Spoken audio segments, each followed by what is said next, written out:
Alam niyo ba na ang ating narinig, yung 12 Days of Christmas na kanta, pasakali lang po yan, no?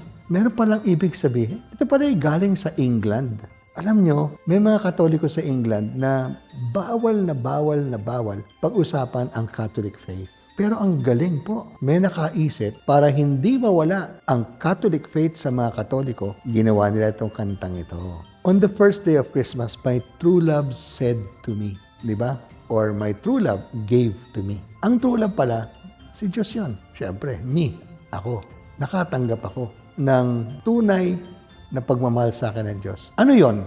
Iba't ibang regalo niya in the next 12 days. Abangan!